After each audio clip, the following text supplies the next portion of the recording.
So now, if let's say Satan was to walk into this room right now, and he asks you, he says, "I'm coming here to take everybody's soul in this room." Now, mind you, if you can't define what a soul is, can you protect it? Because quite often, our children, we tell them dealing with spiritual warfare.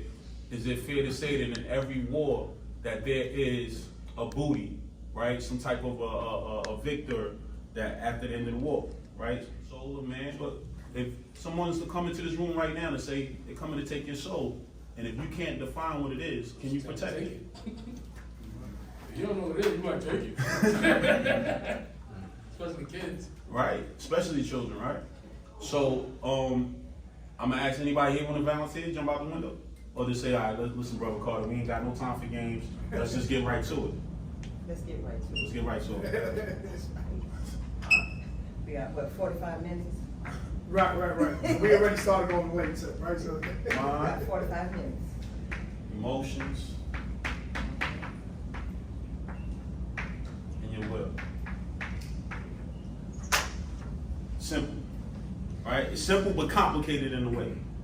Because if we're not here talking about this as fathers to our children and really breaking this down to help them understand that your mind, your emotions, and your will are the most important thing on the face of this planet. That we must be able to allow them to be able to protect it by any means necessary. Right? And when we're dealing with these particular facets, I say this, that all of us, we have 7 gates, right? And those 7 gates, those will allow influences into your spirit that will corrupt your will. And your will be willing to do whatever. You say, we're going to party? Let's go party. What kind of party? You understand what I'm saying? There's certain things that we have to be able to start to articulate in a manner that we are teaching our youth, and not only our youth, each other, right? So that we all can be on the same kind of page. So when we're out there, we know for a fact that, this is an attack. This is war being. And the war is so serious that it creates that Cain spirit, right? Because Cain killed Abel. So it creates that Cain spirit. And it becomes quite contagious. So when I say we got 7 gates, anybody 7 gates? Another simple thing. I'm gonna give it to y'all right quick. 7 gates. 1, 2, 3, 4, 5, 6, and 7. 7 gates. They sit right here on your shoulders. Right? Things you smell a fragrance, sometimes that fragrance take you back. I don't want to smoke weed no more. You walking down loud, shower right around the corner. You're like, come on, man, I just stopped smoking about 2 years ago. Right? Next thing you're getting cravings. You find yourself, you're hearing certain things. You're seeing certain things. So those 7 gates that sit right here are the most important gates to always be having your gatekeeper on. Is that fair to say? Mm-hmm. So now as adults, when we move from this class and we leave, we have a little bit more substance to understand that the violence that is being pushed out here in our communities is all spiritual warfare. The things we don't see are more powerful than the things we do see.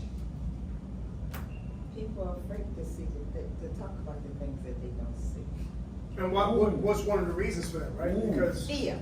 fear. But not only that, Lack of responsibility. trust. Once you get enlightened, Responsibility. Exactly. Because if they have to be responsible for themselves, right. and guess what? They have to step up to the plate. I was a parole officer for 31 years. The hardest thing that tried to get young men to see, when you walk in here, this office, you need to be responsible for yourself. Right. Take responsibility for what you did, Right. how you did it, and understand why you did it. Exactly. Well, my friend said, where your friend at now? Right. Let me look around. Because right now, all you have is you. There are times that young men come home, don't even have a home to go to, because they burnt their bridges. Families said, if I'm in New York City housing, let me remove your name from the lease. Lease, yup. And they are right. Yep. Now, who you mad at? I'm mad at my mother. She took my name off the lease. She's right. She gotta keep a roof over your head while you out there doing stupid stuff. Yep. You weren't being responsible to think about your mother being put out of house. Right. You only worried about what you can get for the moment. Moment. When you live for the moment, you know you're not living right. Wow. You live in a sprint life, right? Not the marathon life. That's and right. for the most part, a lot of times, what's one of the biggest, respectfully, I'll say one of the most foolish things that we hear so much, right? Ignorance is bliss. Meaning, once you're no longer ignorant and you become enlightened, the responsibility that comes with that means if everybody in here did not know how to cook and then we knew one person that knows how to cook great, that's where we're gonna eat. So now the responsibility of feeding this whole room, right? So a lot of times, a lot of people sit there and be like, yeah, I don't know how to do it. I'm sorry. No problem, I do it. Could I piggyback Of off course, that? of course. You know, sister, there was a statement you made about young adults and people being mad at their parents for evicting them. But the sad fact of the matter is that the system creates these hostile environments, right? Of course. And so the SNAP system, the TANF system, was transformed into SNAP by Bill Clinton with the $30 billion crime bill that allowed for our kids to be incarcerated, or threatens your ability to maintain your household because your kid was incarcerated. So you live in the Bronx, your kid is in Queens, you get caught with a bag of weed, now you can get evicted or lose your benefits if you don't prosecute your own child, if you don't throw your own child out. Now, like I said, we live in New York State where we have 66,000 children homeless every night, right? Because you can be kicked out at 18, 16, 17, you're treated like an adult in the correctional system, right? In the judicial system where they make money off of you, but you can't sign a lease until you're 21, 22, nor can you get public assistance until 6 months past your 22nd birthday, right? Until you're left out there. And these are mostly our children. And so it creates this adversarial environment, whereas we already have to recognize that we're 400 years behind as people of color, right? And so we don't have a home with an extra room that Johnny could just stay in all the time, or Bobby could just live in. As a matter of fact, I need this space, so I'm gonna kick you out, and I have the system to support me to do that, even though there's no resources in the community to help that young person. And the sad fact is that I've seen so many men go to prison, right? And then their family's like, I can't afford to accept this phone call. I can't afford to send you a food package, right? Because it's like slavery, whereas your child is being captive. Because at 17, you're not gonna get a phone call at your child, you just sent him to school with a Metro card. But he's an adult in the criminal justice system, so if he's arrested, they don't legally have to call you and tell you that they have your child.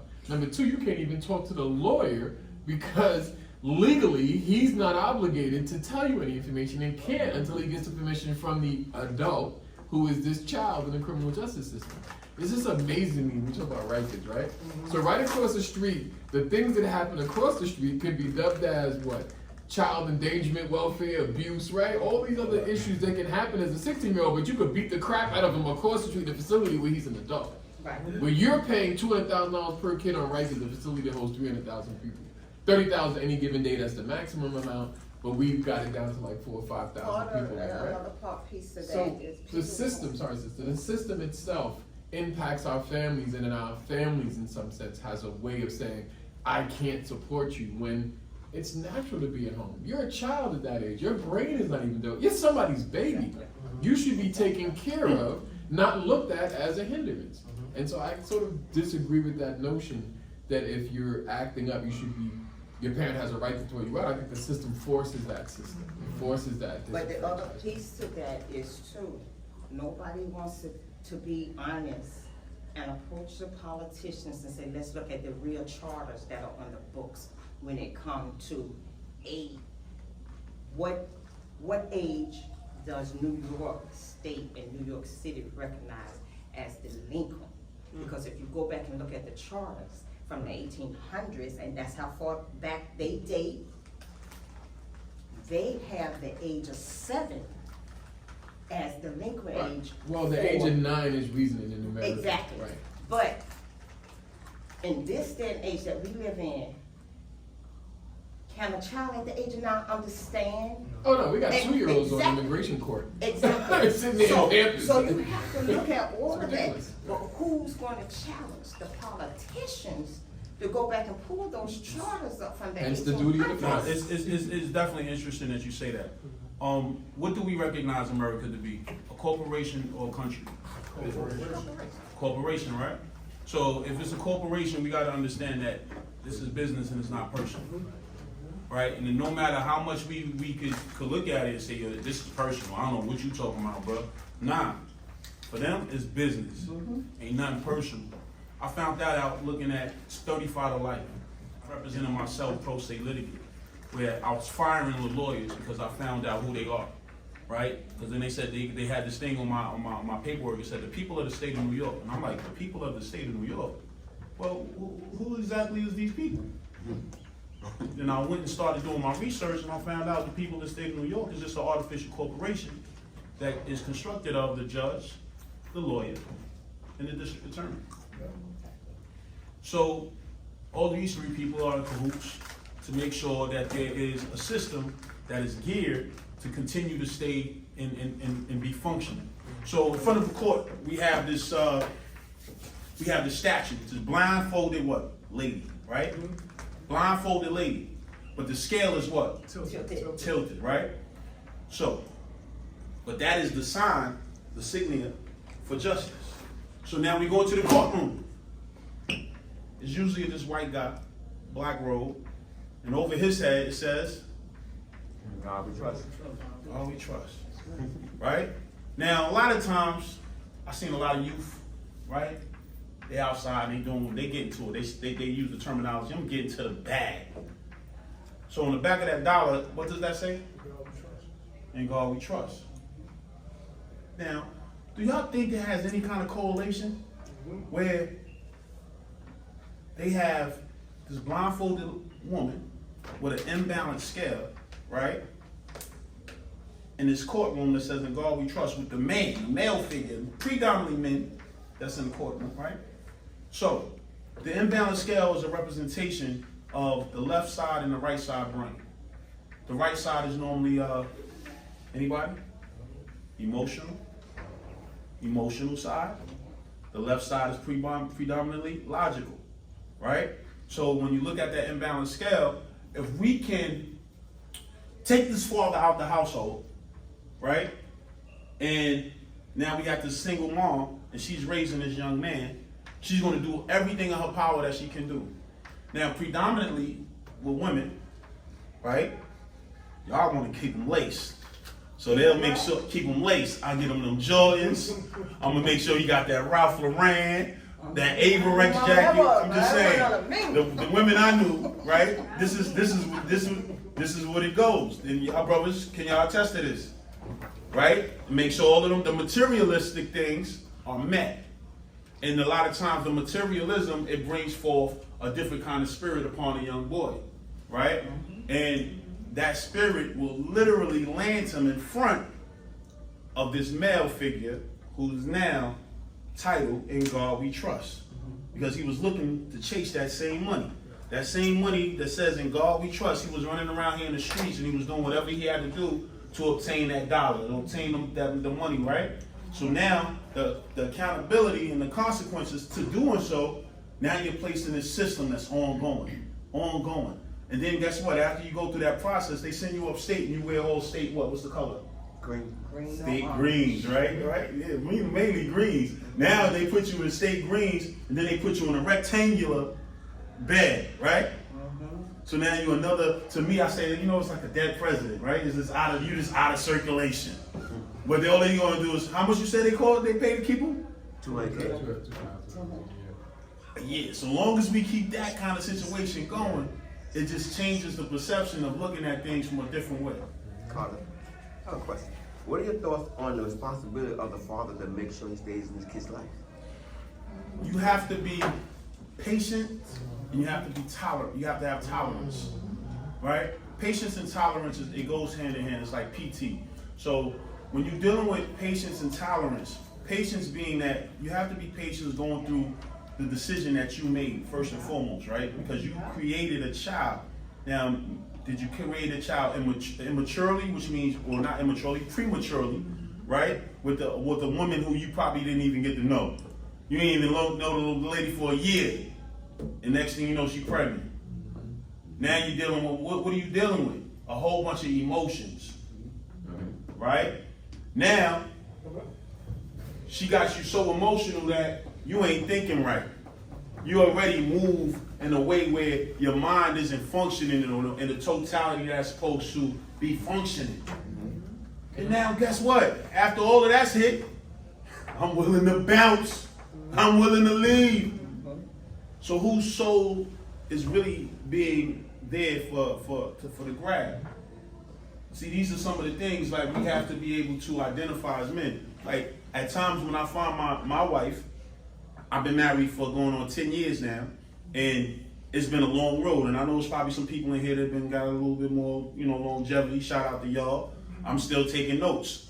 But at the same time, that patience and that tolerance, it goes a long way because you got to tolerate a lot of different things, right, Brother Derek? Yes. Right? You got to go through, so you have to have some patience Yes. when it deals with certain conversations and things like that. You can't just be, Right. you know what I mean? And a lot of times, some of the fathers, or should I, guys who create babies, because we ain't gonna start giving everybody that title as father, right? The guys who create babies, they have to stay around to be a father. Right. And the father is just to pretty much, to want to see your child go farther than what you did. Can I expand and jump on that question as Yes. well? So when we're speaking about young adults, a lot of the work that we do as violence interrupters is also fathers, but being post-incarcerated myself, let me just say after 12 years incarcerated, after 10 years, they opened a cell and was like, hey, Five, you talk about you wasn't doing anything, you was innocent, you ain't do nothing. Turns out you're right, the Innocence Project here, they just locked up all the cops and lock you up, here's $40 a bus ticket, Right. and I'm dropped off at 42nd Street, Times Square, Spider-Man fighting the Statue of Liberty, I'm looking like Dr. Jonathan Kimball, right? I don't know, where's the token booth? They like, what is that? Here's a Metro card, right? Why is there 3 million commuters? Is there really this many kids on the train? I had a panic attack, and I went to parole, and they was like, damn, that's messed up, you went to the hospital. You should have came here first, turn around, put your hands behind your back. They sent me back to prison. And since I've been home in 2012, I passed about 286 pieces of legislation. I've ended solitary, closing Rikers, like all of these things I've done right? So as a credible messenger and a violence interrupter, we have to understand the trauma that our kids go through. I also facilitate trauma-informed trainings, right? And so I'm saying all of this to sort of get to the point that our young people have undeveloped brains between the ages of 12 and 25. Is sort of the age of where brain is accountability. Even though like I put these stats on the wall that sort of contradict that, right? But trauma impacts the subconscious and the brain works in a very defensive way. And it's telling our young people, the subconscious is telling the body, I don't know what you're going through, Jimmy, but you just missed a bullet yesterday, your friend got killed. I understand that we're not gonna survive. So the body has this conference with the rest of the organs that says, you know what we need to do? We need to procreate now. And so it will increase hormones so that that young person can actually procreate because the subconscious is telling them, you're not gonna live to see tomorrow. We may not survive. And so as a human reactory instinct, this is why in the poorest communities, like where I work at in New York 15, in the South Bronx, which is the poorest community in the United States of America, just to give you an honesty. So in that community, it's also the highest rate of sexually transmitted diseases. It's also the highest rate of teen pregnancy, right? It's also the time when young people, young adults, especially our young men, don't have role models, because there ain't enough of us. Ain't enough Kennedys around, right? There's not enough young men to teach them how to be men. And so abandonment is also a system of survival, right? Because abandonment also means you went to prison because you committed a crime to try to put food in your house because you didn't know anyway. Because the common sense thing is to go down to the company business in the company town. But if you live in the projects, and I see Kenny got a Beamer, he getting money, that's the business I need to be doing because that's my escape route. And so I may follow up, or like you say, have bad mentorship and end up in a system where now I'm taken away from my child. See, I was taken away from my children for 12 years. I missed elementary, junior high, and high school. That's a kid's life. Right. I came home and started organizations with my children. I have 5 sons, and they each run their own projects because their needs were every kid's needs. Their wants was every kid's wants. And I seen in prison as a father, because that's where Credible Messages come from, my son's friends coming into prison, kids coming in. And I'm like, I got 33 to life. I don't want you here. Let me help you navigate this system so you won't don't make that step there. That's gonna be the last step of your life, or this pitfall will trap you for the rest of your life, right? That's what fathers do. Yeah. And so Violence Interrupters and Credible Messages, we come from a sort of base of personal reference. Because I might have missed that. In other words, it's also a chance of redemption, which I love to look at because I might have missed those times with my kids. But guess what? I got like 100 mentees right now. I got 23 kids in the building that I'm raising. And they all my kids. So I say that being a dad and being a father is 2 different things, and being a parent and being a father is 2 different things, because being a father is a taught, trained, and assisted community effort. Right. And I also want to add to the question that Mr. Dudley posed, right? Because a lot of times when you think about what it takes, I think one of the biggest elephants in the rooms is selflessness. You need to be selfless to be a proper parent, right? Because if you're still trying to figure out how you're going to get yours off and still have fun, I got this baby, but I got a babysitter, right? So that selfishness starts to intertwine with what it is that your child is learning. And as a father, we don't have, because we don't know, and all due respect to every woman in here, every queen in here, but the truth of the matter is the system itself is built amongst, as Mr. Carter was saying, right, taking the father out the house. Because what do you do when you take the father out the house? You take the defense system. You also take the proper teachings of what it means. Not to say that women cannot learn how to teach how to throw a ball, tie a string, and all that. You women are phenomenal. But as we know, we need the positive, negative charge for everything to work. We need this side and that side to work, right? So if you don't have that balance, it's always going to be tilted to one way, as Kenny was saying in regards to the balance of the balance. The child now is made up between his mother and his father. Exactly. That's where you kind of grew up at. But imagine having only one way to go. Right. Like my son told me when I came on, I created this project with the Library of Congress, and we was doing podcasts. I did a podcast with my son. I didn't realize how angry he was, or how much it affected him, me being gone. Right? And we did an article, it was in the Guardian, and it was called Double Cell. And he was like, he felt like he was in prison as I was in prison, right? And he was like, well, when I got sexual frustration, rage, all these issues, I can't go to mom with that. She's not the fun parent, right? No disrespect, like nobody wants to, I'm going home and play with mom, right? Like, so it becomes this sort of system where you're needed, but you're not there, right? And as mentors, like Kenny was saying, Credible Messages and Violence Interrupters, we represent that, and it could be like the Theos, the big uncles in the community. Right. But what happens without that, right?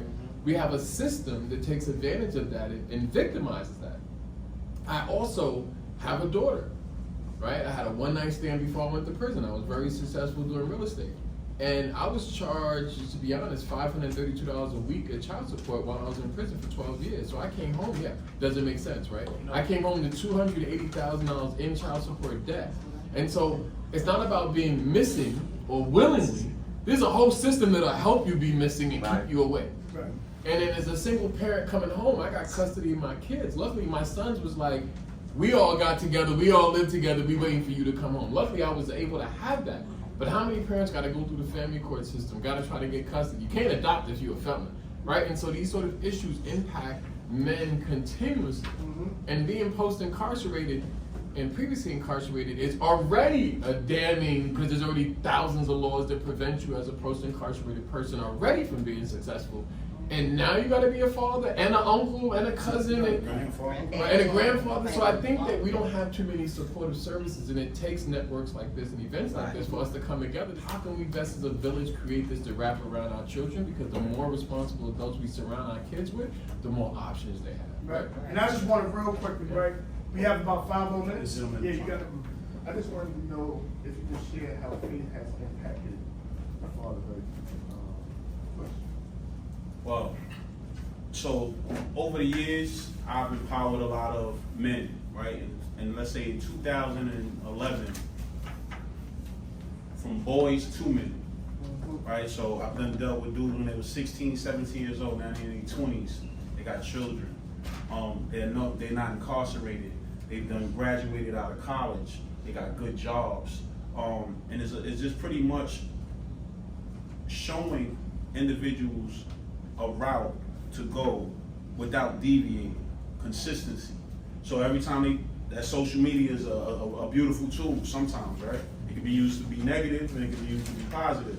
But when you have movements like this here that was created and given to me by God,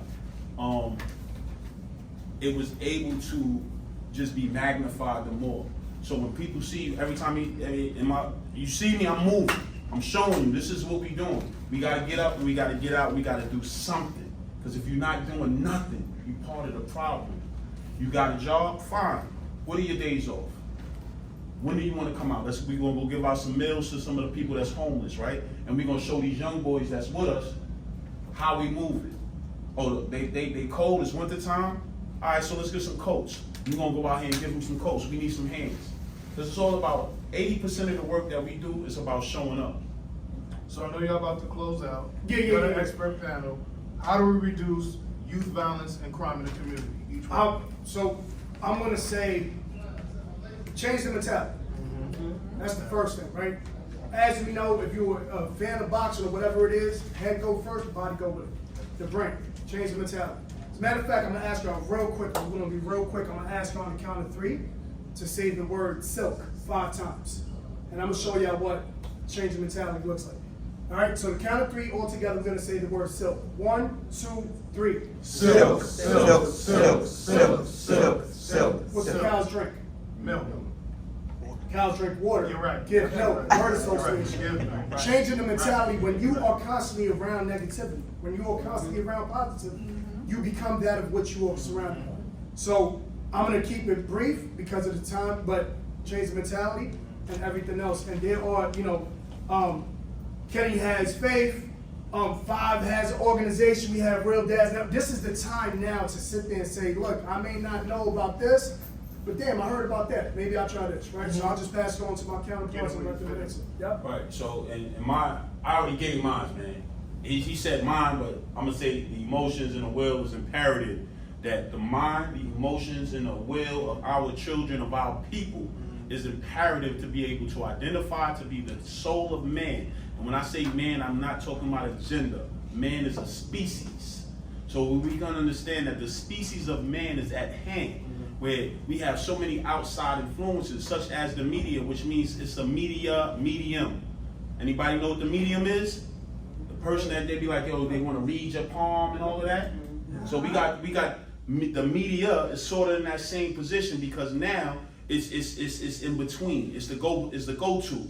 So now, let's say the algorithm, you hit something with a big booty or whatever it is, and next thing you know, everything with big booties is all over your screen, and you trying to get your mind. Tomorrow morning too. Yeah, tomorrow morning too, right? So it's just like the media and those particular algorithms, those things will not only change your mind, because you can be thinking good all day, positive all day. You stop the perversion thoughts and all of this other stuff, and all it took was me to pick up my phone.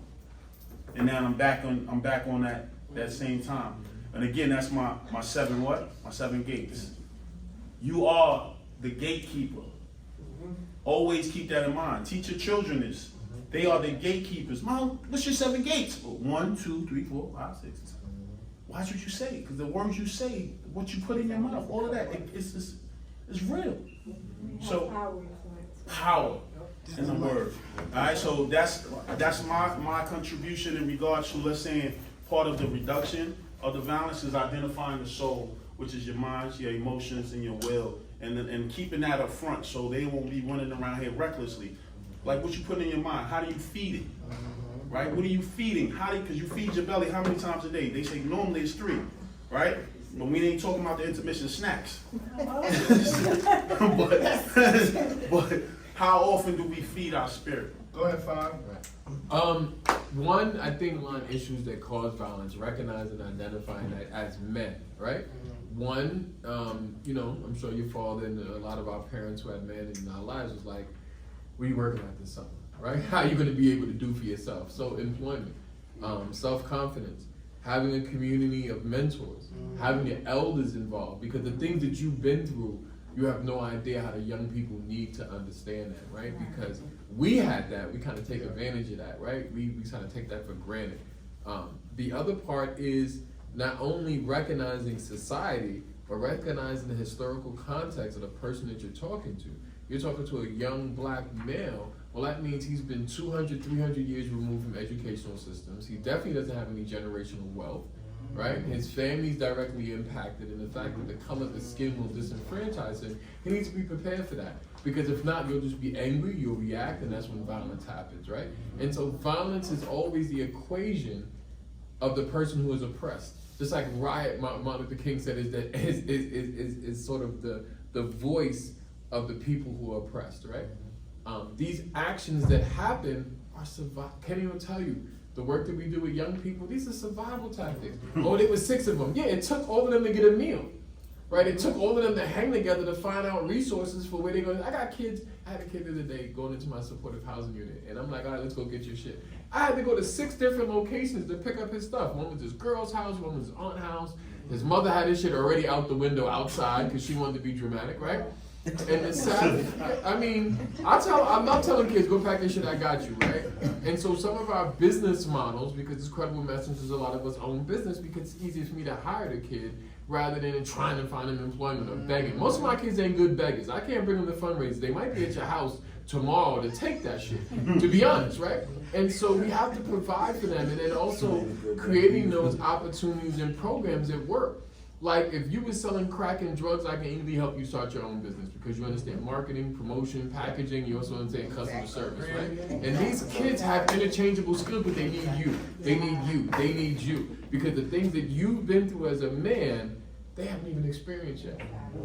So I want to say that it takes all of us. It takes a village. Because when I was young, it was Miss Maria out the window. Right. It was Mr. Rodriguez that played dominoes. He was like the neighborhood snitch. Like, I seen you going that way. That's the truth. School was this way. I already told your mother. I go to the corner store. Mr. Gonzalez like, you know your mother looking for you. When you get home, it's over with, right? So the community was involved. And the truancy officers, it wasn't cops in my school. Like, I work in the schools. Even though I work with ACS, I'm also as a violence interrupter in the schools. And I get school safety like, we're going to call a cop's kid at a knife. No, this is a teaching moment. You might have had a bad day today, but tomorrow it shouldn't impact the rest of your life. And so I say the answer is not only underlying resources that they need to survive, because survival, no kid should survive alone, but they do, but building a community. Because if I can't help you, I'm gonna get you a Sergio Technic suit from Kenny. I'm gonna call him. I'm gonna get some sneakers from over here, and I'm gonna invite you to this place. You can get a meal, but I'm also gonna show you how to fish, because fishing for yourself is hard. So I want to say that it's a lot of it, but it's all combined. Right. I want to also say, for the most part, like Kenny was saying, like spiritual warfare, we need to protect that spirit. And if we know that we have children, it is our duty, not our option, to protect their spirit 10 times more than ours. Right? So for the most part, Kenny was talking about social media. There are certain places in the States, they have banned TikTok already. Exactly. They already know. They said, people are, I got a call the other day talking about, hey, we got a class action lawsuit. We want to start, putting this in court. We want to sue social media because as soon as our kids are going on, they're getting depressed off of what they're seeing.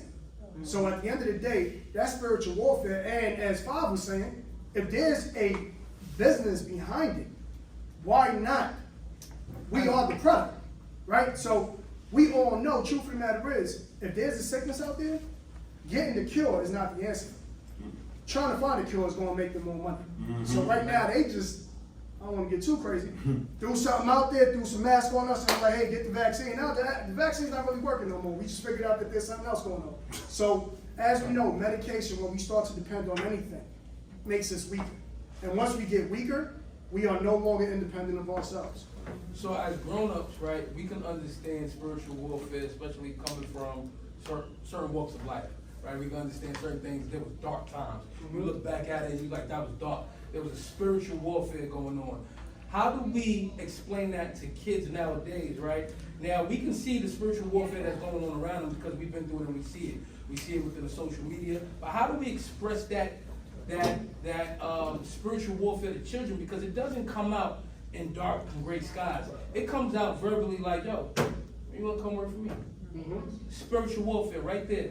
But if they don't recognize that little word, those wording, the living words that the other side is putting out there every day, as common as it is, when you gonna come work for me? With a smile on your face. Yep. While you eating a sandwich or popping the juice or whatever that little homie can't afford.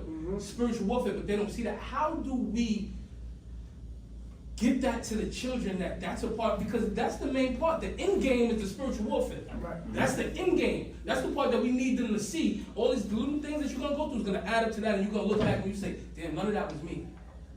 How did that even come? So how do we stress that to the children now? I say this, right? Pray with your child every day. As a father, as a mother. Take that time out. A couple of minutes out the day, you grab your son by his hands before you walk out that house, and you pray with him. He might not know how to pray, but he'll think to himself later on, my dad used to just pray for me and pray over me before I walked out the house every day. And that meant something, because every word you spoke over that child is going to resonate in his spirit. Because that was part of feeding the spirit. So now if you running around, you got a child that's running around, his belly's full with food, but he's malnutritioned in the spirit because you as a parent have not been able to edify that child with the proper word and the information, then when he does come into contact with that individual, hey, why don't you come work for me? You know what? I think I might just do that because his spirit is not fed. So as men and as even the women here, we take some time out and we can acknowledge that it's a spiritual warfare. We have to be able to arm our children with the word of God so that they can be able to survive when they leave and come back. So we gonna wrap up because I know they got another workshop coming in. Round of applause for all of y'all.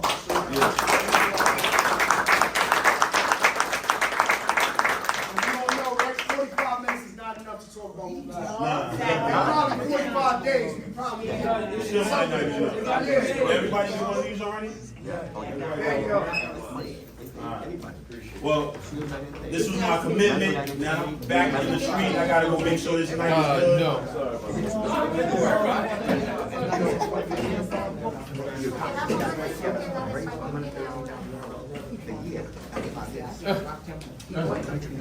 Thank you.